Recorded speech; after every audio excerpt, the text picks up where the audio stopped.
Halo semua, perkenalkan saya Laurencia Natania dari jurusan Accounting 2022.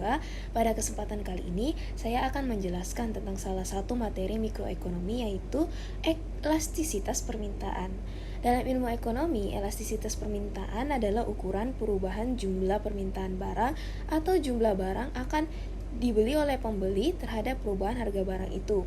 Pada umumnya, jika harga barang naik, ketersediaan pembeli untuk membeli barang tersebut akan menurun. Namun, tingkat perubahan ini berbeda-beda. Untuk barang tertentu, kenaikan harga yang kecil akan mengakibatkan permintaan turun dengan drastis. Sedangkan barang lain pembeli tetap bersedia membelinya sekalipun harganya naik dengan tajam. Saya akan lebih jelas menjelaskan tentang analisis sempurna. Permintaan analisis sempurna ini terjadi jika tidak ada perubahan jumlah barang yang diminta meskipun adanya perubahan harga. Dengan kata lain, perubahan harga sebesar apapun sama sekali tidak berpengaruh terhadap jumlah barang yang diminta. Kasus permintaan analisis sempurna terjadi bila konsumen dalam membeli barang tidak lagi memperhatikan harganya, melainkan lebih memperhatikan pada seberapa besar kebutuhannya. Mengapa sangat penting? Harga keseimbangan pasar ditentukan oleh titik pertemuan antara kurva permintaan dan kurva penawaran. Dalam kegiatan ekonomi, harga cenderung bersifat dinamis, terkadang naik, terkadang juga turun. Hal inilah yang disebut perubahan harga. Konsep elastisitas digunakan untuk mengukur seberapa besar reaksi konsumen terhadap perubahan harga. Selain itu, elastisitas juga digunakan untuk meramalkan apa yang akan terjadi jika harga barang atau jasa dinaikkan. Pengetahuan tentang dampak perubahan harga terhadap permintaan sangatlah penting, terutama bagi produsen. Pengetahuan tersebut dapat digunakan sebagai pedoman seberapa besar produsen harus merubah harga produknya.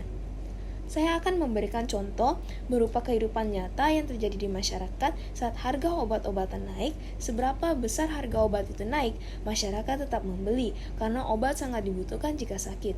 Mereka pasti ingin sembuh, bukan?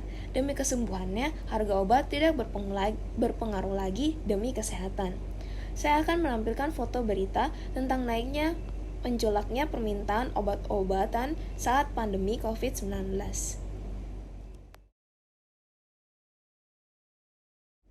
Dalam berita tersebut dijelaskan, Sekjen GP Farmasi Andreas Bayu Aji menyatakan kenaikan harga obat COVID-19 di pasar terjadi karena terjadinya panic buying.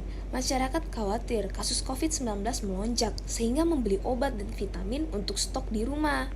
Nah, pasokan untuk beberapa obat sempat kosong karena diborong oleh masyarakat yang panik dengan lonjakan kasus COVID-19. Sementara permintaan di pasar meningkat signifikan.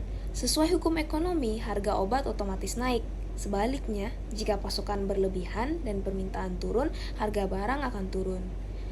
Kata Andreas, ini murni terjadi karena faktor supply demand dan perilaku panic buying. Selain itu, ia mengakui bahwa stok obat juga belum siap menghadapi lonjakan COVID-19 pada Juni-Juli 2021 lalu. Tak ayal, stok obat di beberapa apotik sempat habis. Berikut saya lampirkan lagi berupa contoh yang terjadi pada saat pandemi COVID-19, yaitu permintaan yang meningkat tinggi terhadap vitamin.